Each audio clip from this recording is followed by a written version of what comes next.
1996 September 23. തെന്നിന്ത്യൻ സിനിമയെ സംബന്ധിച്ചിടത്തോളം ഞെട്ടിത്തരിച്ച ദിവസമായിരുന്നു അത്. സിൽക്ക് സ്മിത തൻ്റെ വസതിയിൽ ആത്മഹത്യ ചെയ്ത നിലയിൽ കണ്ടെത്തി. അപ്പോൾ അവർക്ക് 35 വയസ്സായിരുന്നു പ്രായം. സിൽക്ക് സ്മിത ജനിച്ചത് ആന്ധ്രാപ്രദേശിലെ എല്ലൂരിൽ. മാതാപിതാക്കൾ കൂലിപ്പണിക്കാർ. സാമ്പത്തിക പരാധീനതകൾ മൂലം സ്കൂൾ വിദ്യാഭ്യാസം ഉപേക്ഷിക്കേണ്ടി വന്നു സ്മിതയ്ക്ക്. വിജയലക്ഷ്മി എന്നായിരുന്നു അവരുടെ യഥാർത്ഥ പേര്.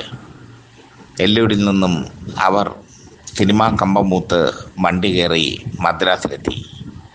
അവിടെ അമ്മയുടെ അനുജത്തി അവർക്ക് തുണയായി മാറി. അവർ ആദ്യം അഭിനയിച്ചത് ആന്റണി ഈസ്റ്റ്മാൻ സംവിധാനം ചെയ്ത ഇണയെ തേടി എന്ന ചിത്രത്തിൽ. അവരുടെ യഥാർത്ഥ പേരായ വിജയലക്ഷ്മി എന്ന പേര് മാറ്റി സ്മിത എന്നാക്കിയത് ആന്റണി ഈസ്റ്റ്മാൻ. പിന്നീട് അവർ അഭിനയിച്ചത് വണ്ടിച്ചക്രം എന്ന ചിത്രത്തിൽ. ശിവകുമാറായിരുന്നു ഈ ചിത്രത്തിലെ നായകൻ. ഇപ്പോഴത്തെ സൂര്യയുടെയും കാർത്തികയുടെയും പിതാവ് ശിവകുമാർ. സരിതയായിരുന്നു ചിത്രത്തിലെ നായിക.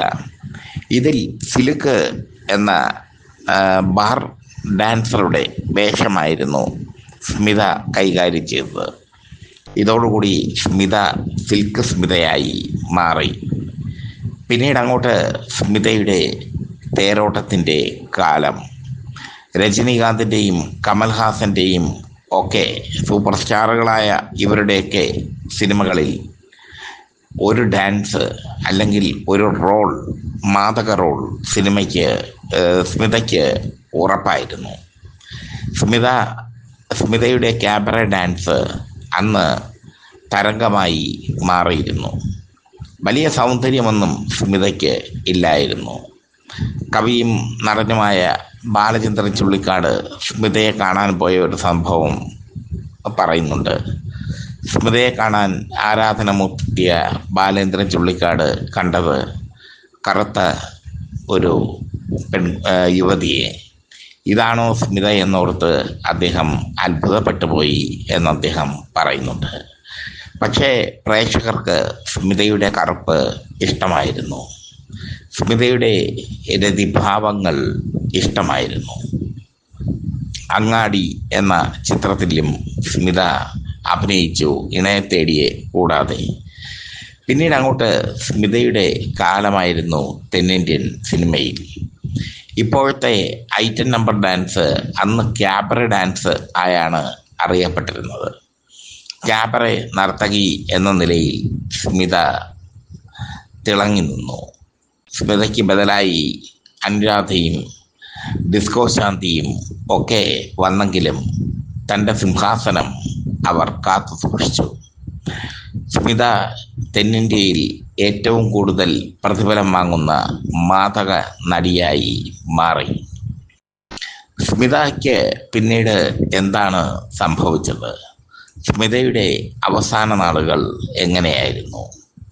സംവിധായകൻ തുളസീദാസിൻ്റെ ലയനം എന്ന ചിത്രത്തിലെ നായിക സ്മിതയായിരുന്നു. തുളസീദാസുമായി ഒരഭിമുഖം നടത്തേണ്ട ഭാഗ്യം എനിക്കുണ്ടായി. അന്ന് തുളസീദാസ് പറഞ്ഞത് ലയനത്തിൻ്റെ സെറ്റിൽ സ്മിത വിഷാദവതിയായിരുന്നു. കടുത്ത വിഷാദം അവരെ അലട്ടിയിരുന്നു.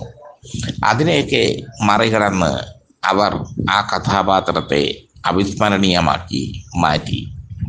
ലയനം മലയാള സിനിമയിൽ വലിയ ഹിറ്റായിരുന്നു. സ്മിതയ്ക്ക് പറ്റിയത് വൻ ബഡ്ജറ്റ് സിനിമകൾ ഒരുക്കുന്നതിൽ സ്മിത താല്പര്യം കാണിച്ചു. ഒരു കാലത്ത് ക്രോസ് ബെൽറ്റ് മണിയുമായി ചേർന്ന് സ്മിത സിനിമകൾ നിർമ്മിച്ചിരുന്നു. ഒറ്റയാനടക്കമുള്ള സിനിമകൾ ക്രോസ് ബെൽറ്റ് മണിയുമായി ചേർന്ന് സ്മിത നിർമ്മിച്ച ചിത്രങ്ങളാണ്. ഇതൊക്കെ സാമ്പത്തികമായി വലിയ വിജയം നേടി. സ്മിത ഒറ്റയ്ക്കായിരുന്നു. സ്മിതയുടെ ജീവിതം ഏകാന്തമായിരുന്നു. ഒറ്റയ്ക്കായിരുന്നു അവർ താമസിച്ചിരുന്നത്. ആ ഏകാന്ത ജീവിതത്തിനിടയിൽ ഹോമിയോ ഡോക്ടറായ രാധാകൃഷ്ണൻ വന്നു കയറി. സ്മിതയും രാധാകൃഷ്ണനും ഒരുമിച്ച് ജീവിച്ചു. രാധാകൃഷ്ണന് ഭാര്യയും മക്കളുമൊക്കെ ഉണ്ടായിരുന്നു. എങ്കിലും സ്മിത അദ്ദേഹത്തിൻ്റെ ദൗർബല്യമായിരുന്നു. അല്ലെങ്കിൽ സ്മിതയ്ക്ക് താൻ അദ്ദേഹത്തിൻ്റെ ദൗർബല്യമാണെന്ന് തോന്നി. സ്മിതയുടെ ഡേറ്റുകൾ കൈകാര്യം ചെയ്യുന്നത് രാധാകൃഷ്ണനായി മാറി. സ്മിതയുടെ പണം അയാൾ ചൂഷണം ചെയ്തു. സ്മിത സമ്പാദിച്ച കോടികളൊക്കെ രാധാകൃഷ്ണൻ അടിച്ചുകൊണ്ടുപോയി എന്ന് പച്ചയ്ക്ക് പറയാം. സ്മിതയ്ക്ക് നല്ല വേഷങ്ങളോട് വലിയ താല്പര്യമായിരുന്നു. അതുകൊണ്ടാണ് മമ്മൂട്ടിയുടെ അഥർവത്തിൽ മെഗാസ്റ്റാറിൻ്റെ നായികയായി അഭിനയിക്കാൻ കിട്ടിയ അവസരം അവർ വേണ്ടെന്ന് വെച്ചത്. ആ ചിത്രത്തിൽ യോനി പൂജ നടത്തുന്ന ഒരു രംഗം ഉണ്ടായിരുന്നു.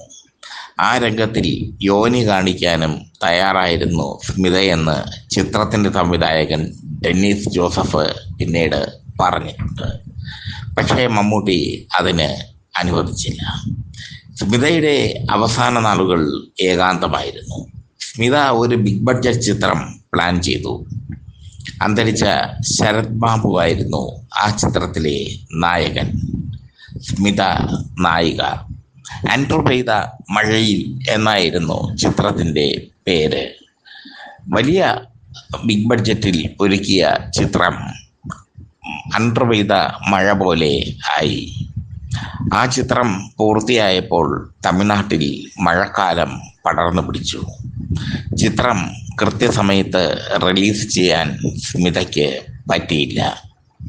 പടം പിന്നീട് റിലീസ് ചെയ്തപ്പോൾ വലിയ പരാജയമായി മാറി. സ്മിതയ്ക്ക് സാമ്പത്തിക ബാധ്യതകൾ കൂടി. അപ്പോഴേക്കും ഈ ക്യാമറ ഡാൻസ് സിനിമയിൽ നിന്ന് അപ്രത്യക്ഷമായി കഴിഞ്ഞിരുന്നു. നായിക നടിമാർ തന്നെ മേനി കാണിക്കാൻ തയ്യാറായപ്പോൾ സ്മിതയെ പോലെയുള്ള താരങ്ങൾക്ക്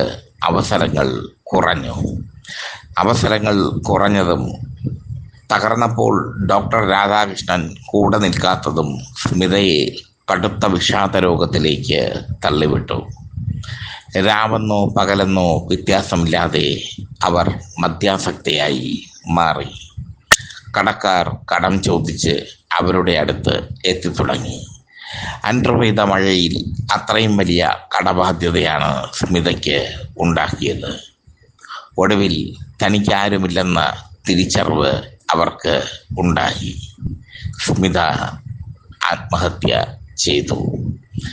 സിനിമാ രംഗത്ത് സ്മിതയുടെ വലിയ സുഹൃത്തായിരുന്നു മറ്റൊരു മാദക നടിയായ അനുരാധ.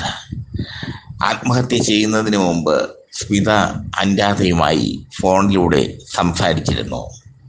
അനുരാധയെ കാണാൻ ആഗ്രഹിച്ചിരുന്നു. അന്ന് അനുരാധയ്ക്ക് വരാൻ പറ്റിയില്ല. താനെന്ന് വന്നിരുന്നെങ്കിൽ, സ്മിതയെ ഒന്ന് കണ്ടിരുന്നെങ്കിൽ അവർ ആത്മഹത്യ ചെയ്യില്ലായിരുന്നുവെന്ന് അനുരാധ പിന്നീട് പറഞ്ഞു ഒരഭിമുഖത്തിൽ. സ്മിതയുടെ ജീവിതം തീച്ചൂളയിലൂടെ കടന്നുപോയ ജീവിതമായിരുന്നു, പ്രത്യേകിച്ചും അവസാന നാളുകളിൽ.